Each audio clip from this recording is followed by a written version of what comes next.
Welcome back to New Rockstars. I'm Jessica Clemons, and Netflix recently dropped a hit new series titled Adolescence, which explores male vulnerability, violence, and the youth, and honestly doesn't answer any of it. Not in a negative way, but in a way that there's really no answer to the perfect parenting or perfect resolution to everything. Netflix and everyone behind this did a phenomenal job in this 4-part limited series showcasing a world I personally don't really have a lot of insight of, and prompts a very important conversation that I hope is reaching every corner of the globe. In this video, I'll be discussing the entirety of the show, the message, the filming, the insanely talented actors, all of it. The show has topped Netflix's viewing charts for a couple weeks now and has become the first streaming show to top UK TV ratings. Additionally, I found many of my points in this video in a deep hole of research and asking my psychiatrist for insight because there's a lot of hoops and hurdles I needed to know. So if you're wondering, Jessica, how do you know all this? It's because I asked my psychiatrist and I did a very big deep dive in the middle of the night because this show took me by storm. Adolescence is a crime drama miniseries created for Netflix by Jack Thorne and Stephen Graham, who also stars in the series as the father of Jamie Miller, a 13-year-old boy accused of a horrendous crime in a community in England. Jack Thorne is a British playwright and screenwriter who also worked on a ton of projects, including his Dark Materials and the 2 Enola movies on Netflix. He also wrote the stage play for Harry Potter and the Cursed Child. You can see Brad Pitt is also listed as a producer because his production company, Plan B Entertainment, collaborated with British production companies to get the show made. The show conjures a bigger discussion to be had, which has elicited both praise and hate online because it has an impact on its audience, covering themes of vulnerability in men and violence towards women. It also questions whether social media is to blame for children's development, what toxic masculinity looks like, and how easily impressionable and volatile children are. I will add, it doesn't necessarily shove these topics down your throat, but it makes you question them while we follow this tragedy of a young girl's murder by one of her peers. This show isn't about any one singular real-world case. It uses a lot of similar real-world scenarios or evidence to build out a world that can hit close to home for the viewers. Though, however, I will say that Graham has spoken in interviews how an incident where a young boy allegedly stabbed a girl and made him want to shine a light on it all and ask, why is this happening today? It has such a fantastic cast. Stephen Graham has acted in a lot of the series and films, playing Al Capone on Boardwalk Empire and Detective Mulligan in the Venom movies, if you remember. We also have the pleasure of meeting the clinical psychologist, The Crown's Aaron Doherty, and who could forget the murderer, Jamie Miller's Owen Cooper, landing the role at 14, very new to the game. His only acting training came from classes at Drama Mob School in Manchester. All 4 episodes of Adolescence were directed by Philip Berrettini, who also directed the film Boiling Point that came out in 2021, which stars Stephen Graham and was also shot in one continuous take. The story unfolds over 4 episodes, each unfolding over one continuous take, and a continuous take is exactly how it sounds. Once you turn the camera on, you just go. There are no hidden cuts or edits in the episodes. They use the specific Ronin 4D camera, which is usually used for action shots for its flexibility, though Alex Garland's Civil War was also shot on the Ronin 4D camera. However, you can see how it helps this show that's constantly following these actors through windows, upstairs, and through vans. Various crew members had to hand the camera off to each other throughout filming without stopping. They shot each episode multiple times and selected the best takes for each episode. Despite the episodes being one continuous take, there are some digital effects used in the production, and we'll get to those a little bit later in the video. You might be wondering how the cast and crew really just pulled off these one-shot episodes. Stephen Graham told Jimmy Fallon on The Tonight Show that they would spend a couple of weeks on each episode. The first week was the actors going through the script and dialogue, and then the second week they would start blocking out the scene with the actors and the camera crew so that everybody moved in sync. Crew members would also dress as extras in case they were in the shot at some point. When rehearsing, they would start within the first 5 minutes of the episode, then gradually just keep adding on the next 5 minutes as they went through the rehearsals over and over and over again, so that by the end of the week, they were rehearsing the full episodes. Then when it came to filming, they would spend a week on each episode shooting 2 takes a day, one in the morning and one in the afternoon. That way, by the end of the week, you could have at least 10 takes of the episodes to pick from. Of course, there were mistakes here and there that caused them to restart, so sometimes they wound up doing more than 10 takes of the episodes. Netflix revealed on Twitter which takes they used for each episode. The first episode, Day 1, plays out in real time, Jamie being arrested, and us as the audience are abruptly thrown into the mystery and discourse. It opens with eerie music playing over the childhood photos of the actors when they were younger. In episode 2, we see more of the actors, and Netflix confirmed these are the childhood photos of the child actors featured in each episode. These family-style photos just highlight their innocence, and for me, just show how little they changed from their baby photos because they're still so very young. These real family-type photos also just nail home this isn't specifically a story about one boy and one girl. This could happen to any young boy and any young girl. Episode 1 was captured on the second take, and we get a great Stephen Graham quote. You see a swan,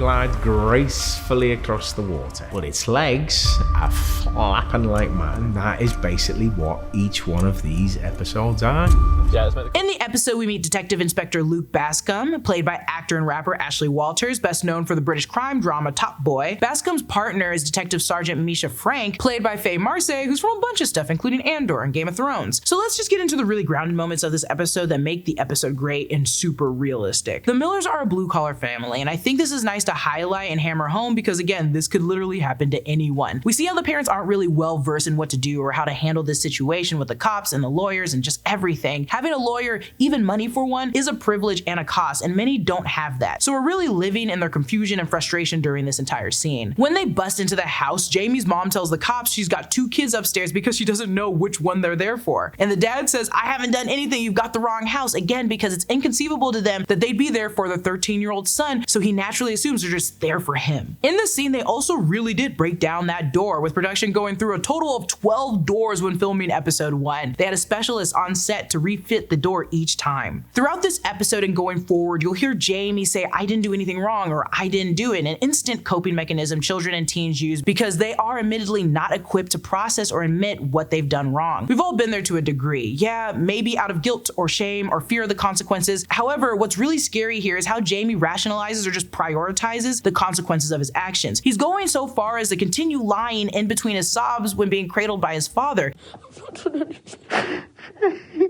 Is it to protect himself, his family, or his need to be loved or liked? That's where that cognitive development of a teenager, I think, starts to be influenced by public image or public perception, to which it matters greatly, because that builds their self-worth and validation. They've now reached a big part of their formative years, puberty, so everything's just a complex problem for them. And they're learning from those experiences, oftentimes publicly, so they'll react through whichever avenue causes them less emotional discomfort or shame, and in this case, it's denying he killed Katie. In the interrogation scene, Different Moments was actually the actor Owen Cooper's audition tape for the role of Jamie. Netflix released it not too long ago. I ain't selling everybody the street. I am. Promise. However, the first episode he shot was the 3rd episode, which is insane. The truth behind the murder is shown in the final 10 minutes of this episode, revealing CCTV footage of the murder, and it felt like Shut Up and Dance in Black Mirror. You wanted to believe it wasn't true. How could a child do this? But he did, and we're in the same astonishment as his father. The creative team planned for the viewer to always know who committed Katie's murder by the end of the first episode, to give us the certainty and then just go, now where do we go? How will this work? They even went on to discuss how this version, telling the story, engages people in different questions. Why would he do it? What's going on with this boy? Which they dive into through episodes 2 and 3. Episode 2 skips a day and we see the aftermath of the murder and the arrest at Jamie's school among his classmates. This episode at a very wild school took over 300 kids, teachers, and chaperones to make. You're going to get instructions from the cast teachers to get back in line.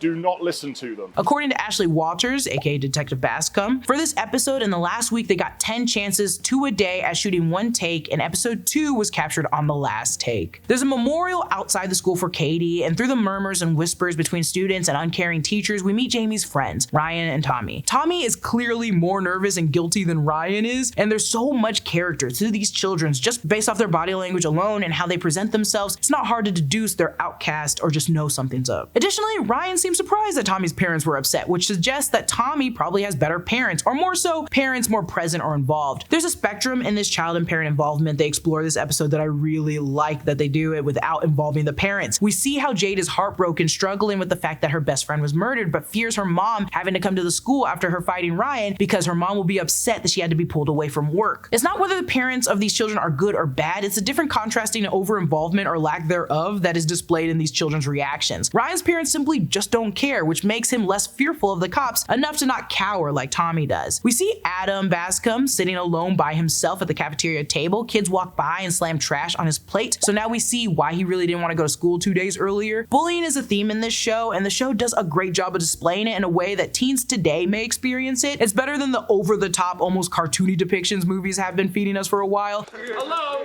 Anybody home? Hey, think with fly, think.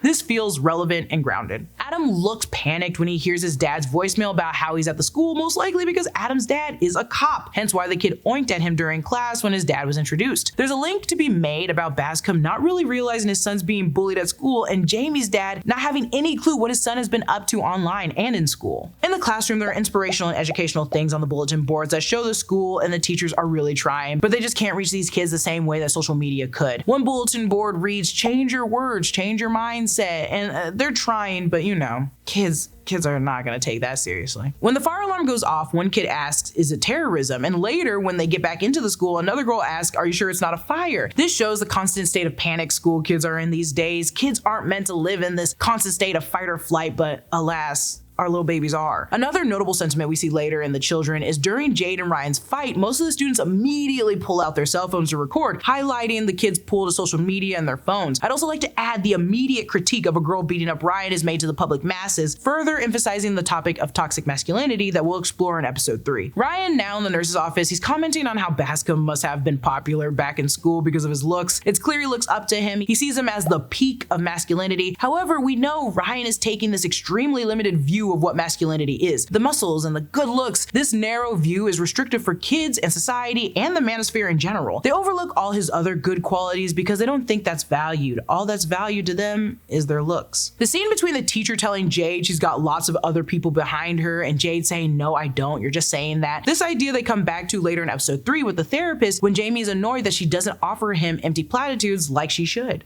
He's supposed to say, "Oh, but he wasn't ashamed. Bet he just thought that, Jamie." Or is it what you really think? He wouldn't be ashamed, not of his kid. It's just the right thing to say. Adam talks to his dad and offers him some insight into the manosphere and how the manosphere can radicalize kids. When Adam starts talking about red pills and blue pills, his dad mentions the Matrix, and Adam doesn't get the connection because by now the original idea behind incels and the manosphere and red pills, blue pills, and black pills has become its own thing, separated from the original meaning and origin. Additionally, I also think that Adam just doesn't care or know the Matrix. It technically came out like 10 or more years before he was born. The teacher at the school has no idea what an incel is or the stuff about it, which is kind of wild. If you're a teacher, you should probably know. They even name drop Andrew Tate here. I feel like this episode is completely summarized right when they say this. All kids really need is one thing that makes them feel okay about themselves, mate. That's it. That validation at that age feels like a never-ending search, and that validation or hope is directly linked to our self-worth and egos at the time. And like, oh, these children, I just need someone to, I need someone to help these kids. Bascom enters a classroom and the camera comes in behind him. When Ryan jumps on the desk, pushes open the right window and jumps through it, the camera follows him through the seemingly closed left window and out. They said there wasn't actually a window there. It was taken out and put back in using VFX. Netflix went on to explain one of the camera operators was in the classroom. Then when Ryan jumped out of the window, the other operator, who was crouching on the other side, took the camera and continued the chase. Originally, the chase sequence towards the end of the episode was going to be Bascom running past the murder site, but the director came up with the idea of using a drone to get the camera over by the crime scene rather than just characters running by it. This would make the moment feel less forced. The behind the scenes video released by Netflix shows the drone that they used and how they were able to quickly attach the camera to it in order to have the viewer fly over the town and see how close the crime scene was to the actual school. This was maybe one of the most insane moments in the show from a technical perspective. When we arrive at the scene, we find Eddie laying flowers at the crime scene where many others have started a memorial, and we can see the Miller plumbing van that will play a pivotal role in episode 4. Episode 3 was actually the first episode they shot for scheduling reasons, and considering this was Owen Cooper's first big acting role, it's incredible that this episode was the one that they shot first. Owen gives an incredible performance as Jamie here and is completely different from the character he plays in episode 1. This is the episode where we get to spend the most time with Jamie. We don't really see him in episode 4, we just feel his presence. So episode 3 is really important to try to get a sense of what's driving this kid. And this episode is easily my favorite. I never wanted it to end for very specific reasons that I'll try and point out as we move through. Jamie in the training center has been fighting inside, and we learn that there's more than one psychologist making their conclusions for the court. We meet Jamie's appointed psychologist, Brittany, played by The Crown's Erin Doherty. Having a woman play the person Jamie interacts with the most on the show highlights the issue he has with the opposite sex and sets up an interesting power dynamic between the two. Jamie may have a crush on her and craves her approval, but when she withholds it, he lashes out. And I think by the end, Jamie seeking approval is really his mission. The psychologist immediately has to contend with the male security guard, both trying to flirt with her while also just questioning her and hovering over her while she's trying to do her job. Different shades of misogyny at work here with this guy and with Jamie. And if she was a man, we just know that the security guard would never act like this. I think a connection can also be made in the show where violence towards girls is heavily highlighted in the entire series, and she continues to entertain the security guard no matter the conversation, rather than just shutting him down and getting back to her job. She's keeping his feelings in mind, and it's kind of icky. Brittany grabs a hot chocolate, something that's a reoccurring item for her visit, something that feels and I firmly believe is deliberate. This in the sandwich, I assume, elicits small reactions that can tell a lot about Jamie's actions. The hot chocolate is something nice and sweet. It's not chocolate milk that feels childish, hot chocolate feels comforting, like she's trying to make a more inviting or easy conversation. I asked my psychiatrist what the sandwich could mean, and she argued it could be his reaction to just accepting something he doesn't like. If this is true, does that mean he's used to feeling passive or powerless in most situations? And how does it differ from peer to an authoritative figure or someone he likes from someone he doesn't like? These reactions could be testing his response. Owen and Aaron actually talked about the hot chocolate in a behind the scenes video, mainly because Owen wasn't allowed to drink real hot chocolate because in the show, the drink, when it spilled on the floor, was causing the floor to be too sticky for the camera crew. It wasn't hot chocolate because it had to get changed. It was making the floor sticky or something for the camera. Oh, yeah. Brittany asked Jamie about his grandparents on his father's side, and in the last episode we learned that his grandfather would hit his dad when he was little as a form of corporal punishment, and it's what made Eddie vow never to hit Jamie like that, which we'll get into a little bit later. What's so interesting in this scene is seeing the conversation constantly veer from casual to horrifying. It happens so many times. Jamie's conversation being mild, then there's something always triggering his discomfort and usually aligning with the confusion behind masculinity, his needs to make people happy, and just being told no. When watching, I was noticing as Jamie gets riled up, the noise of rain would pull through very loudly. You don't hear the rain often in the episode, but in small doses. When the conversation would calm down back to a mild conversation, he felt more comfortable and it went away and the silence was just maddening. There's a moment in the episode that is another example of an ad-lib line that got kept in the episode. While Brittany is talking, Jamie gives out an unscripted yawn, to which Brittany responds, "Am I boring you?" Jamie responds with a sly smile, and that can be interpreted in many ways. This moment just wasn't scripted and came up organically, and actor Owen Cooper talked about it in an interview with BBC. So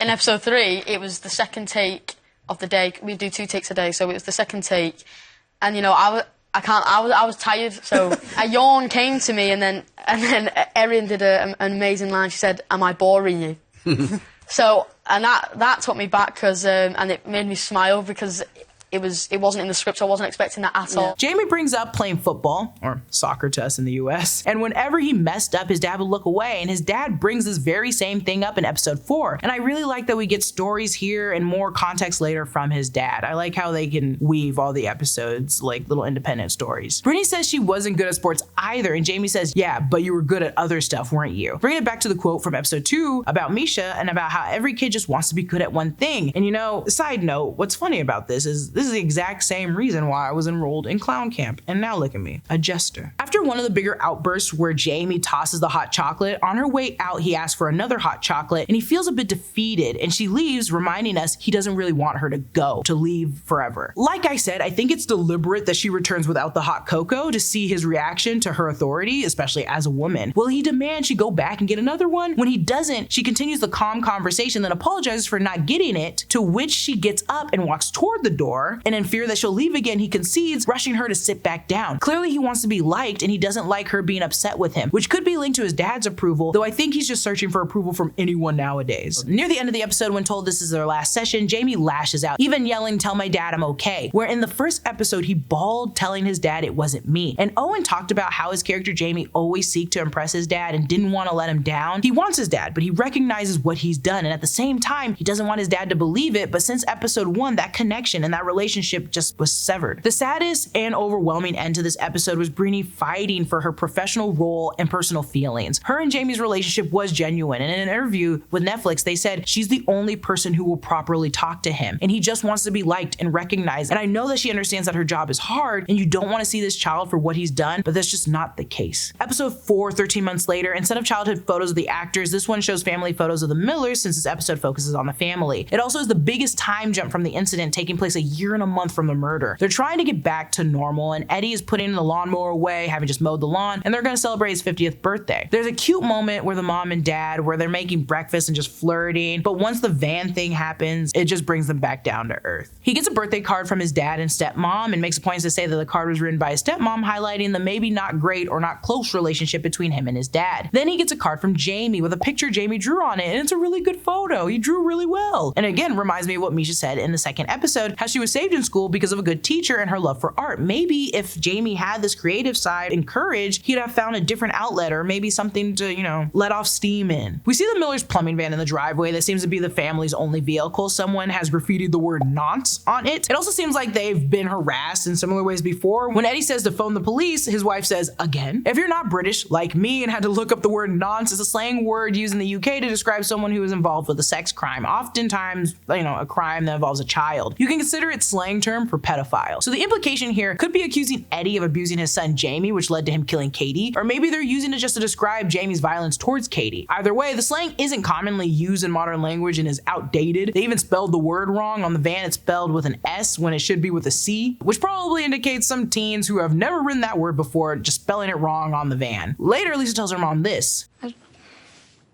just don't understand who the nonce is meant to be. It's 13 idiots probably don't even know what it means. So yeah, it was probably just young kids that did the graffiti. Eddie can't believe nobody in the neighborhood saw anything, especially his nosy neighbor across the street. He's trying to be nice about it, but you know, he's sick and tired of all these people being up in his business. The mom asks Lisa if her boyfriend Billy is looking after her, an outdated gender role stereotype that her daughter quickly calls out, saying she can look after herself. The gender roles in this family are already pretty firmly established. The dad goes to work, his blue-collar job, mows the lawn, takes home the money. Mom stays at home, cooks, vacuums the kid's room, you know, the works. In the first episode, the mom texted a neighbor to look into their house after the cops wrecked it. Now, none of the neighbors want to get involved or help or say anything with the van, so their relationship with the folks on their block has clearly gone south. They talk about getting the day back, but it's just gonna get worse from here on out. There's another nice moment in the van where the mom and dad talk about their first school dance together and dancing to Aha, and Eddie slipping and cracking his nose because he wore bowling shoes instead of regular ones, really hammering home how different courtship and dating were before everyone had cell phones to record everything and social media to let embarrassing incidents live on forever. The kids did shout, "I'm bleeding here," at him in the hallways for years, but you know, he didn't seem to care. When the family returns to the van to drive to the store, they actually had to swap out the vans. The production used two vans for this shoot, one for the wide shot and one with the camera rigs and stunt driver who actually drives the van during the trip to the store. The actor confirmed the swap in an interview, saying when he goes back into the house, we have to do a quick swap with the vans. So it's the stunt van with someone in a go-kart seat literally driving it, and it's like a camera rig on the front on the stunt van. There wasn't one on the other one, so we had a clean van and then the stunt van, but you never know. In the store, Eddie runs into this incel like conspiracy theorist kid, and he's a really creepy kid. But this scene feels really real. It reminds me of like the Gabby Petito case that happened in 2021. There were a lot of people with evidence or tips that were actually helping the case, but then there were people sending links to her family that were purely, you know, not the case, causing more distress to that family. The weird guy doesn't believe Jamie did it because of some weird bone fragment theory, and honestly, you guys, if you're one of these people, just stop it. Don't go to parents. Don't go to parents that are the parents of a perpetrator or the victim. That's just leave them alone. The support from this weird random man is what pushes Eddie over the edge, especially because Eddie knows his son is guilty. He's the one of the few people who have actually seen the footage, something his wife will bring up later in the episode. For this kid to talk about a crime scene photo and conspiracy theory must really anger him because he knows what his son actually did, and he certainly didn't want to take money for a legal defense from a creepo like that. Eddie spots the kids from earlier who spray painted his van, and he runs and grabs one of them. He like really goes in on this kid a little too convincingly. He throws him down on the ground, and the kid is playing this up. It looks like at one point he's about to laugh, but then Eddie goes, "Don't laugh at me." And honestly, I'm impressed by the whole thing. I think this kid was actually kind of scared at what Stephen Graham was gonna do. When Eddie throws the paint all over the van for the production, they used a special paint that had the same consistency as regular paint, but could be easily jet washed off. Here we can see the top of the van, and there is no stunt driver rig, but they must have either removed the rig or used special effects on it, or they do another van swap and the camera turns away before Eddie rushes his family back into the van. Either way, it's another impressive shot. On the quiet drive back to the house, Jamie calls to wish his dad a happy birthday, but on the speakerphone, he doesn't know his mom and sister are there listening. He admits that he's gonna change his plea to guilty. When the mom and dad break down and discuss whether they're good parents or not, Graham said he included this because he wanted to eliminate the possibility of thinking Eddie is a violent man. Graham says the Miller patriarch might not be overly tender and doesn't tell the boy he loves him constantly, but Eddie is a hardworking father who goes to work early in the morning, comes back late at night, and puts food on the table. Eddie brings in as much as he can, and he does to the best of his ability. He also added, "I wanted Jamie's mom not to be an alcoholic in any way, shape, or form. She's just a hardworking woman." And Graham continues, his sister is most likely to succeed within her class. The mom brings up how she never saw the video the police showed of Jamie stabbing Katie, and it's clearly a thing that they fought about before. Eddie has lived with the knowledge of what he saw on that video this whole time, but still had to stand by his son as they tried to put together a defense and lawyers and therapists. But now that Jamie is going to plead guilty, none of that matters anymore. Eddie wishes that his son would have picked his mom to be his advocate that day on day one, but in the end, she's glad that it was Eddie. And God bless Lisa, who's just holding this family together. In the final sequence, Eddie enters his son's room again and looks around, and the director had the art department print photos of actor Stephen Graham and his wife and kids. Stephen's wife, Hannah Walters, is the executive producer on the series as well. Along with the family photos, the director added a note that said, "We love you, we're so proud of you," and the camera would see neither of these items, but the director knew Stephen would see them. The director went on to say, "If you watch the scene closely, he looks over to the right-hand side and spots the pictures and the note. notes. It broke him open. The other takes before that were very different. They were all still incredibly emotional, but the last take, which we used, was real, raw, and unexpected from him as well. As Eddie picks up the teddy bear and tucks him into bed, he apologizes to it as if it was his own son. And truly, this is a really heartbreaking moment and wasn't originally in the script, but something they found in rehearsal with the director saying, this is the only thing that Eddie's got that he can touch. That's malleable and Jamie's cuddled and Jamie's been with, and then Steven made it his own. At the end of episode 4, we hear the children's choir singing Auroras through the eyes of a child, and Stephen Graham has said that the choir included kids from the local area. It was the director's idea to use that song, and probably the most interesting thing about it being used is one of those voices is Amelia Holiday, who plays the victim Katie. She's singing the lead vocals. She's also singing the lead vocals in the final song. Berrettini told Netflix the voice in the score is Katie's voice. Katie is part of the whole series. Her presence is always there. And if you made it to the very end of this video, thank you. I know it does not matter what I'm about to say, but I have a 13-year-old nephew who means the absolute world to me. However, after this show, I learned that no matter how safe my nephew's mother and my brother keep him, he'll fully never be protected. And a lot of us with young folks in our lives are probably thinking this after watching this series. As a teenager, above all else, I seeked out validation, and that's scary. That's a very scary thought to have for today's youth when the world is at their fingertips. I think the show did a great job of showing someone like me that's ignorant to this manosphere, like what our kids can see. The spectrum of our youth's lives today, navigating social media, the influence, their lives, and mental hurdles that a lot of us haven't really had to go through in a long time. I think it's mandatory viewing for everyone because I'm childless, I'm 31, and I still learn so much. Comment down below your thoughts on Adolescence. How did it make you feel? Make you feel bad? Make you feel sad? You're with the masses. Follow me at Lulu_Clemons. Subscribe to all 3 channels of the new Rockstars Network for breakdowns and news coverage of everything you love. Go hug your babies.